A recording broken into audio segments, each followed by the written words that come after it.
Suhas jewellers 5th anniversary సందర్భంగా 8 తులాల బంగారం ఉచితం. ఇంకెన్నో అదిరిపోయే ఆఫర్లు. వెంటనే సుహాస్ షోరూమ్ ను సంప్రదించండి. వైరా రోడ్, ఖమ్మం.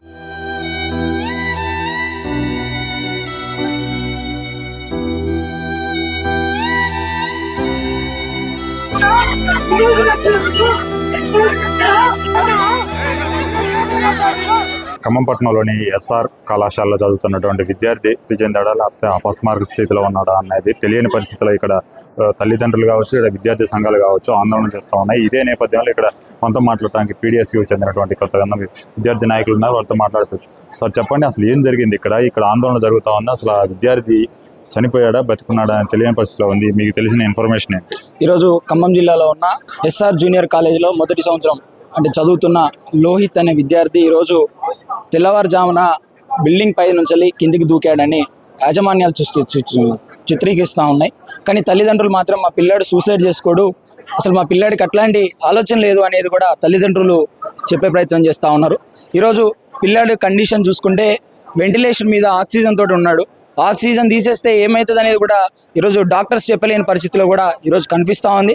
కానీ ఇక్కడ ఉన్న ఎస్ఆర్ మేనేజ్మెంట్లు మాత్రం లక్షలాది ఫీజులు, పేదల రక్తాన్ని పిప్పి పిండి చేసుకొని లక్షలాది ఫీజులు తీసుకుంటా ఉన్నారు తప్పితే ఇక్కడ చదువుతున్న ఎటువంటి విద్యార్థులకు కూడా భద్రత కల్పించలేని పరిస్థితి కనిపిస్తూ ఉన్నది. ఈ సందర్భంలో మేము ఒకటి అడగదలుచుకున్నాం. ఇక్కడ రాత్రి వార్డెన్స్ ఉండాల్సిన వార్డెన్స్ రాత్రిపూట ఎందుకు నిద్రపోయారు అనేది కూడా మేము ఒక క్వశ్చన్ అడగదలుచుకుంటా ఉన్నాం.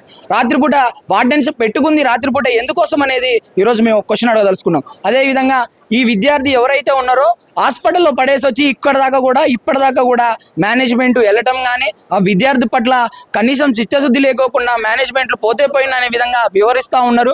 మేనేజ్మెంట్లు అందరూ కూడా మేనేజ్మెంట్లో ఉన్న వ్యవస్థలో ఉన్న ఎస్ఆర్ వ్యవస్థలో ఉన్న వాళ్ళందరూ కూడా పరారీలో ఉన్నారు.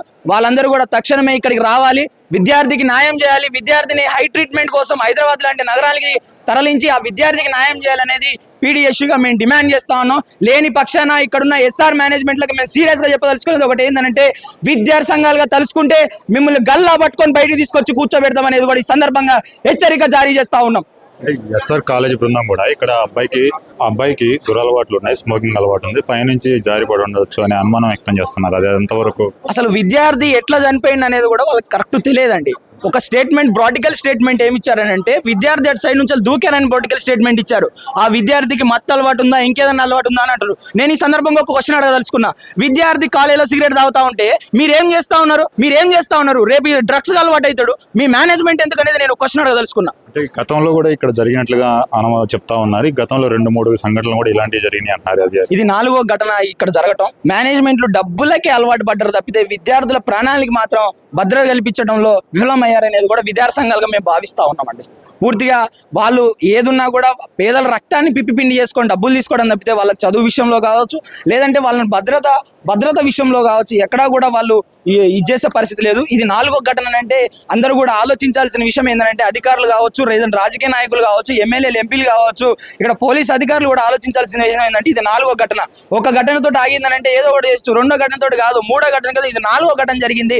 దీనిపైన చర్య తీసుకోవాలనేది కూడా మేము డిమాండ్ చేస్తాం. ఉదయం నుంచి కూడా ఇలాంటి ఆందోళన జరుగుతూ ఉంది. అయితే దాదాపు పొద్దున్న జరుగుతున్నా కూడా పోలీసులు ఏం చెప్తా ఉన్నారు? యాజమాన్యం ఏమంటున్నారు? యాజమాన్యం అనేది పూర్తిగా పరారీలో ఉందండి.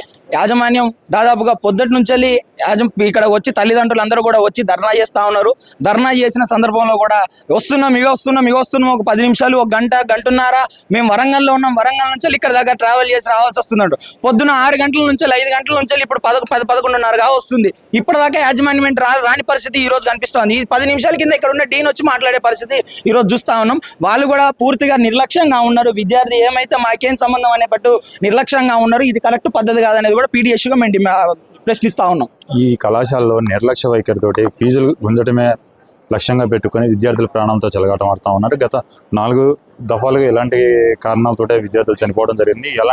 ఎంతమంది చనిపోయినా సరే పట్టించుకునే పరిస్థితి లేదు. అయితే ఆ విద్యార్థి రోహిత్ అనే విద్యార్థికి అనుమానాస్పదంగా కింద పడి ప్రమాదం శాస్త్రం కింద పడడం జరిగింది. అది ఎలా జరిగింది ఏంటి అనేది కూడా యాజమాన్యం చెప్పే పరిస్థితిలో లేదని చెప్పి ఇక్కడ విద్యార్థి సంఘాలు కూడా చెప్తా ఉన్నాయి. దాదాపుగా ఉదయం నుంచి సుమారు 5 గంటల పైగా మేము ఇక్కడ ఆందోళన చేస్తూ ఉంటే కనీసం రెస్పాన్స్ లేకుండా మాకు వస్తున్నాం అని చెప్పి సుమారుగా 5 గంటల నుంచి మమ్మల్ని నిరీక్షిస్తున్న పరిస్థితి అయితే ఉందని చెప్పి చెప్తున్న పరిస్థితి అయితే చూడొచ్చు.